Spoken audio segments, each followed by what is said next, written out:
जय जिनेन्द्र।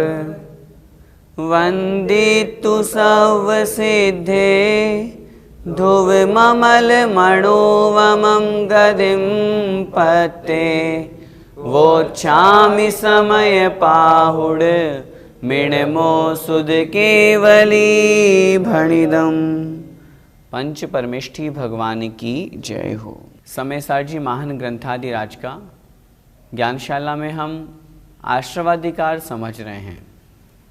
पिछली कक्षा में हमने समझा था सत्ता में स्थित जो कर्म हैं वे जीव के उपयोग से युक्त होने के कारण से कर्म के बंध को प्राप्त होते हैं। बात चल रही थी सम्यक दृष्टि जीव की। वीतराग सम्यक दृष्टि जीव जब सत्ता में स्थित कर्मों के उदय आने पर उस तरफ अपना उपयोग लगाता है तो वे ही कर्म बंध के हेतु बन जाते हैं। जीव के वे परिणाम, जीव का वह उपयोग कर्म का बंध का निमित्त बनता है। लेकिन जब वह वीतराग सम्यक दृष्टि जीव अपने आत्मस्वरूप में ही लीन रहता है तब उस समय उसके नवीन कर्मों का बंध नहीं होता है। उसी बात को आचार्य महाराज यहाँ पर अगली 3 गाथाओं में, एक साथ 3 गाथाएं हम पढ़ेंगे इस कक्षा में, उसमें उदाहरण के माध्यम से हमें समझा रहे हैं। आइए गाथा क्रमांक 181। संताविणिरुव भोज्या बाला इत्थि जहेव पुरिसस्य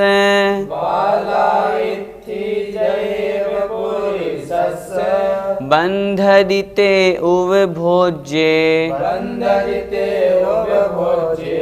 तरुणी इत्थि जहणरस्य। बोलिए। संताविणिरुव भोज्या बाला इत्थि जहेव पुरिसस्य बंधदिते उव भोज्ये तरुणी इत्थि जहणरस्य। संताविणिरुव भोज्या बाला इत्थि जहेव पुरिसस्य बंधदिते उव भोज्ये तरुणी इत्थि जहणरस्य। गाथा का अर्थ देखें। संताविणिरुव भोज्या, संतावी अर्थात सत्ता में होने पर भी जो कर्म पहले पूर्व में बांधे हुए थे, हमें इस गाथा को पहले वाली गाथा से जोड़ना है। पहले जो हमने 180 नंबर की गाथा पढ़ी थी, उस 180 नंबर की गाथा में जो सत्ता में पूर्व हमने कर्म बांधे थे, जो अभी सत्ता में हम आत्मा के साथ में हैं, उनकी अपेक्षा से कथन कर रहे हैं। तो संतावी अर्थात सत्ता में होने पर भी निरुव भोज्या अर्थात भोगने योग्य नहीं होते हैं, अर्थात वे अभी उदय को प्राप्त नहीं हुए हैं, अभी सत्ता में मात्र हैं। उदाहरण दे रहे हैं कैसे। बाला इत्थि जहेव पुरिसस्य।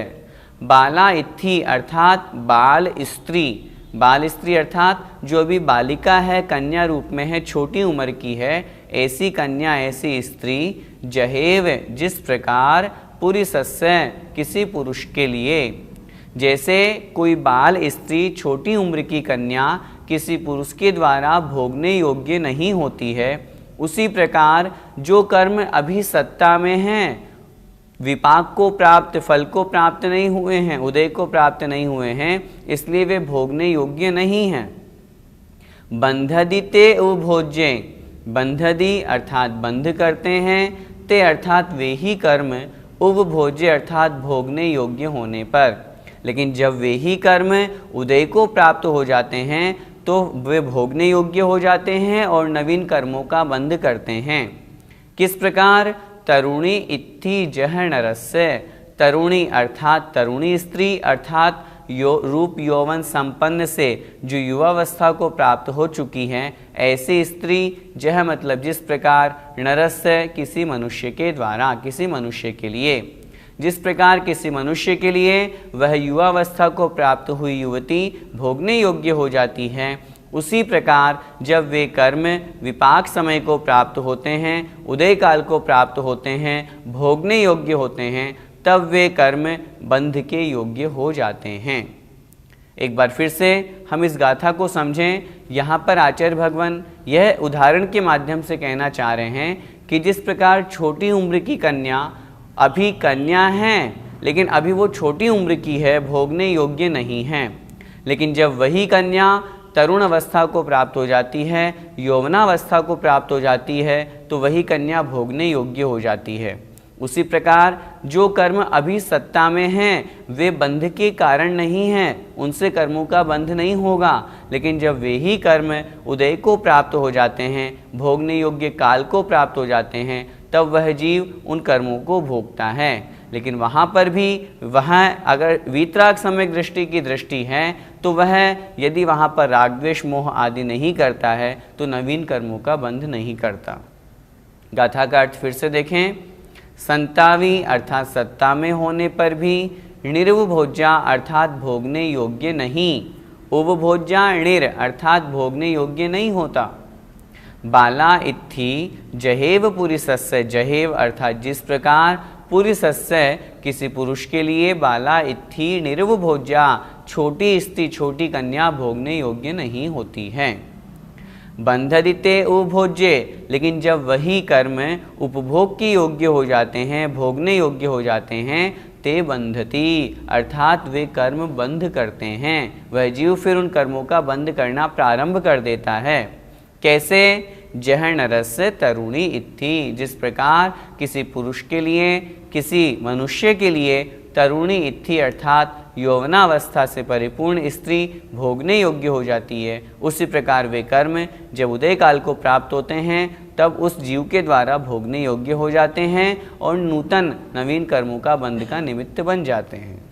कहने का तात्पर्य है हमने माना अभी सत्ता में है, लेकिन जब तक उदय में नहीं आएंगे उससे पूर्व वे भोगने योग्य नहीं होते। जैसे बाल स्त्री किसी पुरुष के लिए भोग्य योग्य नहीं है अर्थात भोगने योग्य नहीं होती, वे ही कर्म उदय काल में भोगने योग्य होने पर नए कर्मों को बांधते हैं। जिस प्रकार तरुणी स्त्री अर्थात यौवन अवस्था से परिपूर्ण स्त्री पुरुष के लिए भोग्य होती है और राग भाव में बांध लेती है। क्यों? क्योंकि उसने उस अवस्था को प्राप्त कर लिया। समय की बात है, बाल स्त्री का भी समय नहीं आया, उस तरुण स्त्री का समय आ गया। उसी प्रकार सत्ता में स्थित कर्मों का भी समय नहीं है, लेकिन जब उनका उदय समय आएगा उस समय वह जीव उदय काल को भोगता है, और यदि उसमें वो राग द्वेष आदि रूप परिणति करता है तो फिर वह नवीन कर्मों का बंध करता है। भैया जी, कर्मों की कौन कौन सी दशाएं होती हैं? कर्म की 3 दशाएं होती हैं, बंध, सत्व और उदय। शब्द बहुत सामान्य है, उसी से हम अर्थ प्रकट करते हैं। बंध अर्थात बंधना, जब जीव के भावों का निमित्त प्राप्त करके मोह और योग के निमित्त से, मुख्यतः ये 2 ही हैं, जीव कर्मों को बांधता है, वह कहलाता है बंध। कार्मण वर्गणाएं कर्म रूप में परिणत हुई और आत्मा में आकर के मिल गई, ये कहलाया बंध। जब बंध होता है उस समय 4 प्रकार के बंध आचार्यों ने कहे, प्रकृति, स्थिति, प्रदेश और अनुभाग। जब बंध होता है तब उस समय उस कर्म की कितनी स्थिति होती है, अर्थात वो कितने समय तक आत्मा में रहेगा। जब तक वो आत्मा में रहता है, जिसे हम कहते हैं सत्ता में रहना, वह कहलाता है सत्व, कर्म का सत्व। तीसरा, जब उसका सत्ता काल समाप्त हो जाता है, उसकी स्थिति समाप्त हो जाती है, जब वो उदय को प्राप्त होता है अर्थात फल देने योग्य होता है, उस अपेक्षा से उस कर्म की स्थिति बनती है उदय। इस प्रकार कर्म की 3 स्थितियां हैं, बंध, सत्व और उदय। भैया जी, कर्म उदय में आने योग्य कब होते हैं? जब किसी भी कर्म का बंध किया जाता है उस समय उस कर्म की आबाधा पड़ती है।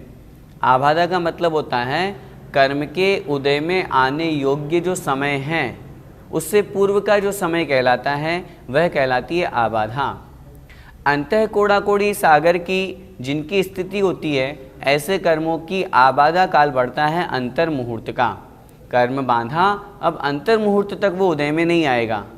जो इससे आगे, जैसे माना कि एक कोड़ा कोड़ी सागर की आबादा पड़ती है 100 वर्ष की, इस प्रकार आगे आगे जो जो जिस कर्म की जैसी स्थिति होती है उस अनुसार उसकी आबादा पड़ती है। उदय में कब आते हैं? जब वह आबादा काल समाप्त हो जाता है तब वे कर्म उदय में आने की योग्य होते हैं। पद्यानुवाद देखें। जैसी यहाँ नवलता सम सौम्य बाला, होती युवा पुरुष की नहीं भोगशाला। ज्यों ही वही मद भरे कुछ धार पाती, भोग्या बनी पुरुष के मन को चुराती। अब जो हमने गाथा पढ़ी उसी बात को अब सिद्धांत को यहाँ समझा रहे हैं, दृष्टांत को, कि उसी प्रकार से वह जीव जब कर्मों के भोगने योग्य होता है, कर्मोदय में आते हैं, उस तरफ उसका उपयोग जाता है, तो वो किस प्रकार ज्ञानावरणादि 8 कर्मों का अथवा 7 कर्मों का बंध करता है। देखें। हो दूण निरुव भोज्या,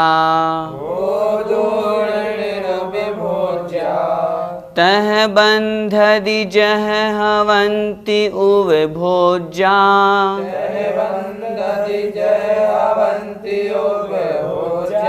सत्तठ विहा भूदा, नाणावरणादि भावेहि। बोलिए। हो दूण निरुव भोज्या, तह बंधदि जह हवंति उव भोज्या। सत्तठ विहा भूदा, नाणावरणादि भावेहि। हो दूण निरुव भोज्या, तह बंधदि जह हवंति उव भोज्या। सत्तठ विहा भूदा, नाणावरणादि भावेहि। गाथा का अर्थ देखें। होदूण अर्थात हो करके, क्या? निरुव भोज्या, निरुव भोज्या अर्थात निरुपभोग्य अर्थात उपभोग के योग्य नहीं। लिखा है वे पूर्वबद्ध प्रत्यय अर्थात कर्म जो भोगने के अयोग्य थे, ऐसे होकर के भी, तह मतलब जैसे, बंधदि अर्थात बंधते हैं, जब बंधते हैं, कब बंधते हैं? जह मतलब जब अर्थात जैसे, हवंति उपभोज्या होते हैं, उपभोज्या अर्थात भोगने के योग्य। क्या मतलब? जो पूर्व में हमने कर्म बांधे थे, उस समय तक जब बंधे हैं, सत्ता में हैं, तब तो वे भोगने के अयोग्य हैं, अर्थात भोगने योग्य नहीं हैं। लेकिन जब वे ही कर्म भोगने योग्य हो जाते हैं, तह बंधदी, तो फिर वे भोगने योग्य जो कर्म हैं, जब उदय को प्राप्त होते हैं, तो वे बंध को प्राप्त करते हैं, बंध कराते हैं। किस प्रकार का बंध कराते हैं? सत्तठ विहा भूदा, सत्य मतलब 7, अठ मतलब 8, विहा मतलब प्रकार के, भूदा मतलब भूत स्वरूप, 7 अथवा 8 प्रकार के कर्मों के रूप में। किस प्रकार? नाना वर्णादि भावे ही, ज्ञानावरण आदि भावों के रूप में, अर्थात ज्ञानावरण आदि कर्मों के रूप में। ज्ञानावरण आदि जो अष्टकर्म कहे गए हैं, वे अष्टकर्म 7 अथवा 8 रूप में, आयु कर्म को छोड़ करके शेष 7 कर्म और आयु कर्म के साथ साथ 8 कर्मों का वह जीव फिर उस समय प्रति समय बंध करता है। गाथा सरल है। यहाँ ये कहना चाह रहे हैं कि जो सत्ता में थे, जो उपभोग के योग्य नहीं थे, वे ही कर्म जब उपभोग के योग्य हो जाते हैं, उदय काल को प्राप्त होते हैं, तब उस जीव के द्वारा ज्ञानावर्णादि रूप 7 अथवा 8 प्रकार के रूप में उन कर्मों का बंध किया जाता है। फिर से देखें गाथा का अर्थ। होदूण अर्थात होकर के, निर्वभोज्या अर्थात उपभोग के योग्य नहीं, वे पूर्वबद्ध प्रत्यय जो भोगने के अयोग्य थे, तह जब जैसे ही बंधती अर्थात बांधता है, तह मतलब वैसे ही अर्थात तब बांधता है, कब? जह मतलब जैसे, हवंति उपभोज्या वे उपभोग के योग्य हो जाते हैं। किस प्रकार बांधता है? नाना वर्णादि भावे ही सत्य 8 विहा भूदा, ज्ञानावरण आदि रूप में 7 अथवा 8 प्रकार से वह उन कर्मों को बंध करता है। गाथा का भावार्थ देखें। वे पूर्वबद्ध कर्म भोगने के अयोग्य होकर जैसे ही मतलब जिस समय भोगने योग्य होते हैं उसी प्रकार उसी समय ज्ञानावरण आदि रूप से आयु कर्म के बिना 7 कर्मों के 7 प्रकार के और आयु कर्म के साथ में जोड़ेंगे तो 8 प्रकार के कर्मों को बांधते हैं। पंडित जी, एक समय में जीव 7 या 8 कर्मों को क्यों बांधता है? कर्म ज्ञानावरणादि रूप से 8 प्रकार के होते हैं। आचार्यों ने स्पष्ट लिखा है, आयु कर्म को छोड़ करके शेष 7 कर्मों का जीव प्रति समय बंद करता है। जब आयु कर्म का अपकर्ष काल आता है, आयु कर्म का बंधने योग्य काल आता है, तब उस समय वह जीव 8 कर्मों का बंद करता है। इसलिए 7 अथवा 8 इस प्रकार की व्यवस्था आचार्यों ने शास्त्रों में लिखी है। प्रति समय जीव के 7 कर्मों का बंध हो रहा है। जब आयु कर्म का योग्य समय आएगा, कर्म बंध का योग्य समय आएगा, तब वह जीव 8 प्रकार के कर्मों का बंध करता है। भैया जी, आयु कर्म के बंध की क्या विशेषता है? 8 कर्मों में विशेष कर्म है आयु कर्म। बंध की अपेक्षा से उसकी यह विशेषता है। हम मनुष्य की बात करें, उदाहरण की अपेक्षा से समझें तो जब आयु के त्रिभाग शेष रह जाने पर उसका प्रथम अपकर्ष काल आता है। जैसे माना कि किसी जीव के 90 वर्ष की आयु है, उसके हमने 3 भाग किए, 30, 30 और 30। 2 भाग निकल जाने पर, तीसरा भाग शेष रह जाने पर 60 वर्ष की अवस्था में उसके पहला अपकर्ष काल आएगा। यदि उस समय उसके आयु बंध के योग्य परिणाम होते हैं तो आयु बंधेगी, नहीं तो फिर अगले समय के लिए वह खिसक जाएगी। जो शेष 30 वर्ष बचे, फिर उसके 3 भाग किए, 10, 10, 10, अर्थात 20 वर्ष फिर 2 भाग निकाल दिए, 60 और 20, 80 वर्ष की अवस्था में उसका दूसरा अपकर्ष काल आएगा। अगर उसमें आयुबंध के योग्य परिणाम होते हैं तो आयु बंधेगी, अन्यथा फिर आगे के लिए खिसक जाएगी।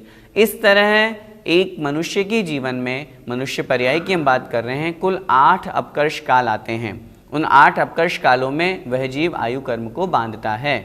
हो सकता है पूरे 8 अपकर्ष कालों में बांधे, हो सकता है 7 में बांधे, हो सकता है 6 में, 5 में, हो सकता है पहले अपकर्ष काल में ही बांध लें।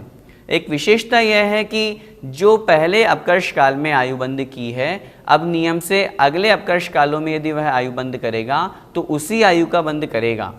उस आयु में उत्कर्षण अपकर्षण हो सकता है, लेकिन वह आयु चेंज नहीं होगी। देवायु का बंध कर लिया तो वो नरकायु में परिवर्तित नहीं हो सकती। कदाचित ऐसी स्थिति भी हो सकती है कि 8 अपकर्ष कालों में वह जीव आगामी आयु का बंध न करे, तो मरण के अंतिम अंतर मुहूर्त में, आचरण लिखा असंक्षेपाधा काल जब शेष रहता है, उस समय वह जीव नियम से आगामी आयु का बंध करता ही करता है। पद्यानुवाद पढ़ते हैं।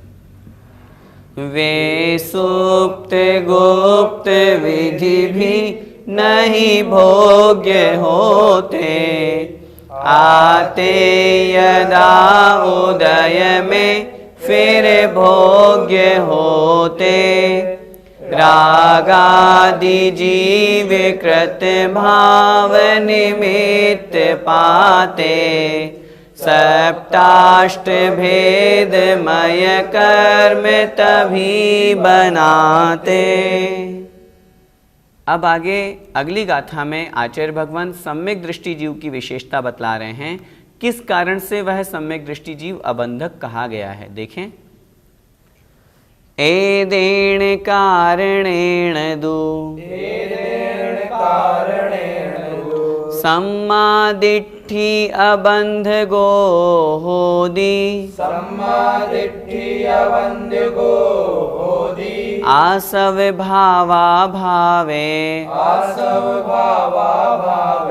ऋणपच्चया बंधगा भणिदा। बोलिए, एदेण कारणेण दु सम्मा दिट्ठि अबंध गो होदी, आसव भावा भावे, ऋणपच्चया बंधगा भणिदा। एदेण कारणेण दु सम्मा दिट्ठि अबंध गो होदी, आसव भावा भावे, ऋणपच्चया बंधगा भणिदा। गाथा का अर्थ देखें, एदेण कारणेण दु, इस कारण से, जो पूर्व गाथा में हमने पढ़ा, उस कारण से सम्मा दिट्ठी सम्यक दृष्टि जीव अबंधगो होदी, अबंधक होता है। जो वीतराग सम्यक दृष्टि जीव है वह उस समय उदय में आए हुए कर्मों के प्रति राग द्वेष मोह नहीं करता, इसलिए वह जीव अबंधक होता है। किस कारण से? आसव भाव अभावे, आश्रव भावों के अभाव होने से। जिन भावों के कारण से, राग द्वेष मोह के कारण से जो आश्रव हो रहा था, उन भावों का अभाव हो गया, वे प्रत्यय वे कारण अब नहीं हैं। इस कारण से ण मतलब नहीं, पच्चया अर्थात द्रव्य प्रत्यय, द्रव्य कर्म, बंधगा बंध कारक भणिदा मतलब कहे गए हैं। जब भाव ही नहीं है तो फिर द्रव्य कर्म उसके बंधेंगे क्यों? भावों के निमित्त से ही तो कर्मों का बंध होता है, और जब उन भावों का ही अभाव हो गया तो फिर वहाँ पर वह सम्यक दृष्टि जीव अबंधक हो जाता है, अर्थात नवीन कर्मों का बंध नहीं करता है। एक बार फिर से गाथा का अर्थ देखें। एदेण कारणेण दु, इस प्रकार के कारण से सम्मा दिट्ठी जो सम्यक दृष्टि जीव है, यहाँ वीतराग सम्यक दृष्टि की बात है, वह अबंधगो होदी अर्थात अबंधक होता है। आसव भाव अभावे, आश्रव भाव के अभाव होने से, पच्चया अर्थात जो द्रव्य प्रत्यय है, द्रव्य कर्म है, ण बंधगा भणिदा वे बंध कारक नहीं होते हैं, अर्थात वह अब जीव, वह सम्यक दृष्टि वीतराग सम्यक दृष्टि जीव फिर नूतन नवीन कर्मों का बंध नहीं करता। इस गाथा का भावार्थ देखें। इसी कारण से सम्यक दृष्टि जीव अबंधक अर्थात कर्मों का बंध न करने वाला कहा गया है। रागादि भावाश्रव के अभाव में द्रव्य प्रत्यय बंध कारक नहीं होते हैं। कर्म उदय में आएंगे, निर्जरा को प्राप्त हो जाएंगे, उसने भाव नहीं किए, इसलिए अब उनके भावों के अभाव में, जिन निमित्तों से कर्मों का आश्रय हो रहा था, उन भावों का अभाव हुआ, तब वह जीव अबंधक हो जाता है, नवीन कर्मों का बंध नहीं करता। भैया जी, सम्यक दृष्टि अबंधक क्यों कहा गया है? गाथा में आया है ना, आसवा भाव अभावे, आश्रव के जो भाव हैं, जिन निमित्तों से आश्रव हो रहा था, उन भावों का अभाव हो जाने के कारण से वह सम्यक दृष्टि जीव अबंधक कहा गया है।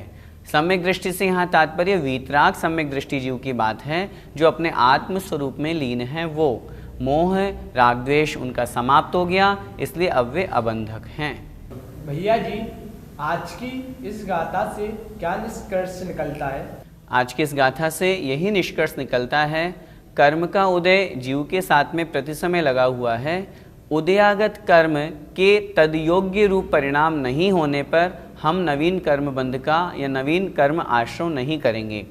कर्म उदय में आएगा, जब उसकी स्थिति समाप्त होगी, नियम से आएगा, लेकिन हमें क्या करना है, हमें क्या सीखना है? जैसे सम्यक दृष्टि जीव की यहाँ पर बात चल रही है, माना यहाँ वीतराग सम्यक दृष्टि की है, लेकिन हमें भी तो वैसा ही बनना है, उसके लिए प्रयास अभी से करना है। हम क्या करें? जब भी कोई भी कर्म उदय में आए, तद योग्य अपना परिणमन नहीं करें। क्रोध कषाय का उदय आया, वो हमें क्रोध उत्पन्न करने के निमित्त बहुत उत्पन्न कर रहा है, लेकिन हमें अपने परिणामों को अच्छा रखना है। उदयागत जो कर्म हैं, वो नवीन कर्म बंध का कारण तब नहीं बनेंगे जब हम अपने आत्मस्वरूप को पहचानेंगे और कर्म जिस अपेक्षा से जो कर्म उदय में आया उस तरह अपने परिणाम नहीं बनाएंगे। अपने परिणामों में निर्मलता रखेंगे, साम्य भाव रखेंगे, सुख दुख दोनों में समान रहेंगे, तो निश्चित रूप से हमारा जो उदय में आने वाला कर्म है वो बिना फल दिए ही या नवीन कर्म बंध किए बिना ही झड़ जाएगा, समाप्त हो जाएगा। यदि कर्म उदय में आया और हमने तदयोग्य परिणाम कर लिया, तो फिर तो वापस वही चक्र घूमेगा जो अनादिकाल से घूम रहा है। कर्म उदय में आया, हमने उस योग्य परिणाम किया, फिर नवीन कर्म बंद कर लिया। जैसे सम्यक दृष्टि जीव की यहाँ पर 3 गाथाओं के माध्यम से हमने समझा, उदय में आया, उदय में आकर के आने के बाद में हम उस योग्य परिणाम नहीं करें, अपने परिणामों में साम्य भाव रखें, जिससे हमारा नवीन कर्मों का बंध नहीं हो। आइए पद्यानुवाद पढ़ते हैं। शुद्धोपयोग बल से समदृष्टि योगी, होता न बंधक अतः तज भोग भोगी। औचित्य आश्रव बिना विधि बंध कैसा, हो जाए कारण बिना फिर कार्य कैसा। कितनी अच्छी पंक्ति कही है। कारण के बिना कार्य कैसे हो सकता है? जब आश्रव के भाव रूप जो कारण था उनका अभाव हो गया तो फिर कर्मों का बंध कैसा। इसलिए उन वीतराग सम्यक दृष्टि के फिर कर्मों का बंध नहीं होता। जय जिनेन्द्र। इस कार्यक्रम के पुण्यार्जक परिवार है श्रीमती पूनम जैन, धर्मपत्नी श्री सुभाष जैन, गुणायतन शिखर जी, मानक चंद, कमला देवी, राकेश, नीतू, ऋषभ, सौम्या एवं Ayushi Musharraf, B123, Sethi colony, Jaipur, Rajasthan. Shri Parasnath re rolling mills limited, Durgapur 1, Bardhaman, Paschim Bengal. Amita Jain, wife of Anil Kumar Jain. Sangeeta Jain, wife of Vipin Kumar Jain. Sheel Jain, wife of Narendra Jain. Hightone trading company, Shalimar Bagh, Delhi 88। माता श्री निरंजना बाई सरोदय के स्मरणार्थ Sunanda, wife of professor Umesh Chandra Saroday, Nagpur. Rekha, wife of Abhay Kumar Sontakke, Karanja. Madhuri Jain, Nagpur. Nishigandha Band, CA, wife of doctor Shailesh Band, Amravati. Rutika, wife of Saurabh Saroday, Pune. Pushpak Jain, Swastik Band, Spruha Saroday. स्वर्गीय श्री चिमनलाल फूलचंद शाह, स्वर्गीय Kamlaben Chimanlal Shah, doctor Rajnikant C Shah, Leena R Shah, Samarth R Shah, Dhvani S Shah, Nishchal R Shah, Janali N Shah, Aagam, Nirmay एवं नियम शाह, अहमदाबाद, गुजरात। गर्भ गौतम जैन, सुपौत्र अशोक कुमार, रतनलाल जैन, नूतन, गौतम, प्राची, आदित्य, महिमा, सलोनी, निरंजन, अरहन, आराध्य, तारदेव, अंधेरी, मुंबई। श्रीमती संतोष C सिंघई, श्रीमती वर्षा आलोक जैन, श्री आलोक जैन, कुमारी त्रिशला जैन, कुमारी अनमोल अग्रवाल।